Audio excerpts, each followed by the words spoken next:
السلام علیکم محمد رسوان اشرف۔ عالمی سطح کے اوپر جو ڈیولپمنٹس ہو رہی ہیں بڑی تیزی کے ساتھ، جس میں امریکہ کی جانب سے بورڈ آف پیس کا اعلان کیا گیا ہے غزہ کے لیے، فلسطین کے لیے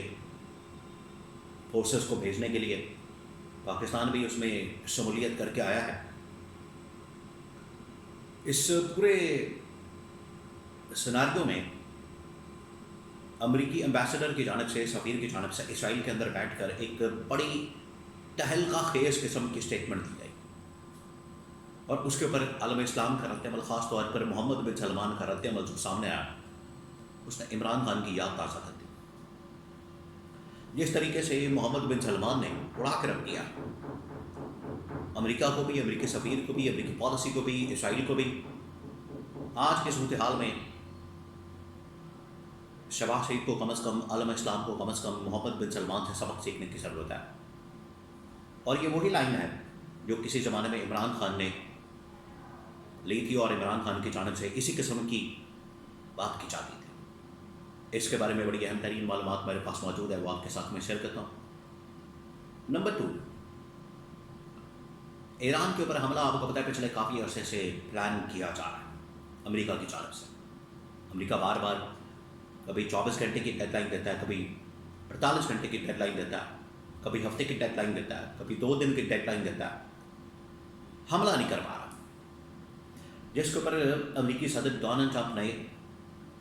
سرنڈر کر دیا اور اعتراف کیا کہ ہم ایران کو نہیں جھکا سکے، جو ہم نے حربہ اتقان استعمال کیے ایران کو جھکا نہیں سکے۔ کیا اس کے پیچھے یہ وجہ ہے کہ ایران ایٹمی طاقت بن گیا ہے؟ اور اس کے بارے میں بھی امریکہ کے ایک انتہائی اہم ترین عہدیدار کی جانب سے کہا گیا کہ امریکہ ایٹمی طاقت بننے سے ہفتے کی دوری پر موجود ہے۔ اس کے بارے میں بھی بہت اہم ترین معلومات میرے پاس موجود ہے، وہ آپ کے ساتھ میں شیئر کرتا ہوں۔ 3-4 بڑی خبریں عالمی سطح سے۔ ابھی چند دن پہلے آپ کو پتہ ہے کہ شہباز شریف امریکہ کا دورہ کر کے آیا، امریکی صدر سے ملاقات واشنگٹن میں، بورڈ آف پیس میں میٹنگ، وہ ساری میٹنگ اٹینڈ کی، میٹنگ کے اندر شرکت کی۔ اس کا جو ایجنڈا بڑا واضح ہے کہ ہم نے غزہ کے اندر، فلسطین کے اندر فوج کو بھیجنا، اور یہ ایک ایسا بورڈ آف پیس ہے کہ فلسطین اور غزہ کے متعلق بنایا گیا، ان کی امن و امان کے صورتحال کے متعلق بنایا گیا، اور اس کے اندر فلسطین ہی موجود نہیں، فلسطین کی نمائندگی ہی نہیں ہے۔ لیکن اب بلی تھیلے سے باہر آئے، اور ان کا جو اصل مقصد ہے، ان کا دماغ کے اندر جو اصل خناس ہے، فطور ہے دماغ کے اندر، جو ان کے سازش ہے، وہ یہ کہ اسرائیل کے ذریعے سے یہ پورے نہ صرف فلسطین کے اوپر، غزہ کے اوپر، بلکہ عرب خطے کے اوپر قبضہ حاصل کرنا چاہتے ہیں۔ اور جو گریٹر اسرائیل کا منصوبہ ہے، اس کے اوپر امریکی سفیر نے جب بیان دیا، بات کی کہ یہ ہمارا حق ہے اور ہم کریں گے، امریکی سفیر نے کہا کہ اسرائیل کا حق ہے، ہمارا حق ہے،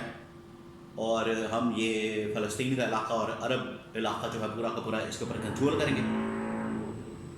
اس کے اوپر قبضہ کریں گے، اور کسی کو کوئی مسئلہ نہیں ہونا چاہیے۔ اب جب اس قسم کی بات ہوتی ہے، اس سے مراد نہ صرف فلسطین ہے، غزہ ہے، بلکہ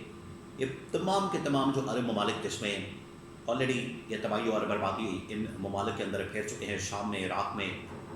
یمن میں، اردن میں، لبنان میں، یہاں پر تو تباہی پھیر چکے ہیں۔ ان کا اصل مقصد ہے آگے سعودی عرب کی طرف، یو اے ای کی طرف، قطر کی طرف، کویت کی طرف، عمان کی طرف، یہ جو پورا عرب خطہ ہے۔ تو اس کے پر محمد بن سلمان بالکل سیدھے ہو گئے، انہوں نے پھر للکارا،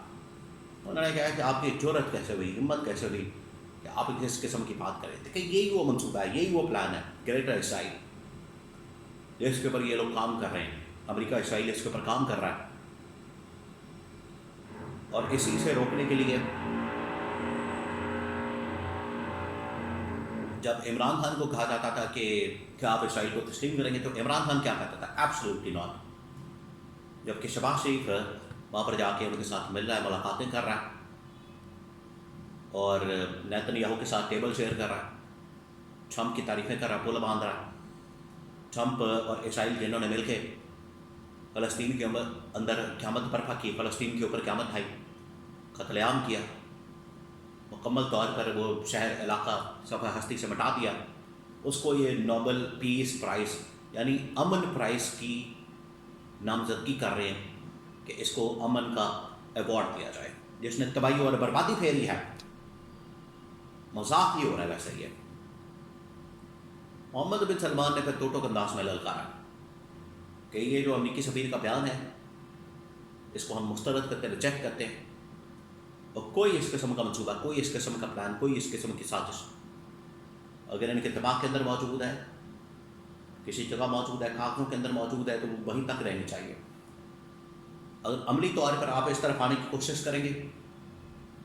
پریکٹیکلی عرب ممالک کے اوپر، عرب خطے کے اوپر آپ قبضہ کرنے کی کوشش کریں گے، تو پھر آپ یاد رکھیں آپ کو پھر مزاحمت کا سامنا کرنا پڑے گا، منہ توڑ جواب ملے گا۔ اور ابھی سے اس کو سمجھا دیں امریکی سفیر کو اور پوری امریکی انتظامیہ کو اور ایسے لوگوں کو جن کے دماغ کے اندر کوئی ایسا منصوبہ موجود ہے کہ اس طرف نظر بھی نہ کریں۔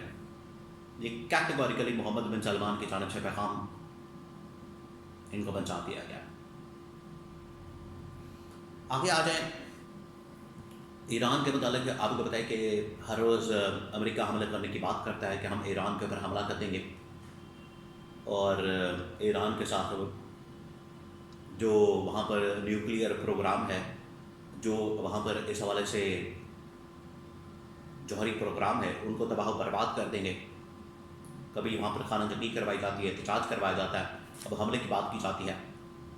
حرب کرنے استعمال کیے جاتے ہیں، پروپیگنڈا، سینکشنز، تمام چیزیں، لیکن ایران جھکا نہیں۔ جس کو آج امریکی صدر ڈونلڈ ٹرمپ یہ بات ماننے پر مجبور ہو گیا کہ ایران جھکا نہیں ہے، سرنڈر اس نے نہیں کیا ہے۔ ایران کا نہ جھکنا ایک تو یہ اس بات کا ثبوت ہے کہ وہ ڈٹ کر مقابلہ کر رہا ہے، دوسرا امریکہ کو یہ خطرہ ہے، امریکہ کو یہ خدشہ ہے، اور ایک امریکی عہدیدار کی جانب سے یہ بات کی گئی ہے کہ کہیں ایران ایٹمی طاقت تو نہیں بن گیا، اور ہفتے کی دوری پر ہے ایران ایٹمی طاقت بن جائے گا، ایٹمی ہتھیار حاصل کر لے گا، ایٹم بم چلا دے گا۔ یہ ان کو ڈر اور خوف ہے، یہ ان کے دماغ کے اندر بیٹھا ہوا ہے ایران کو لے کر کہ ایران کس قدر طاقتور ہو چکا ہے کہ پابندیاں، مشکلات، آئسولیشن، میڈیا کیمپین، حملے، یہ سب کچھ ہونے کے باوجود وہ ڈٹ کر مقابلہ کر رہا ہے، اور اسی سے ہی سبق سیکھنے کی ضرورت ہے، خاص طور پہ شہباز شریف کو۔ اگر یہ ڈٹ کر مقابلہ کرتا تو امریکہ آپ کے سامنے لیٹ جاتا، لیکن اب کیونکہ آپ جا کے لیٹ گئے ہیں، اب امریکہ آپ کے اوپر چڑھ گیا ہے۔ ایران آج کے دور کی سب سے بہترین اگزامپل ہے جس نے ڈٹ کر مقابلہ کیا۔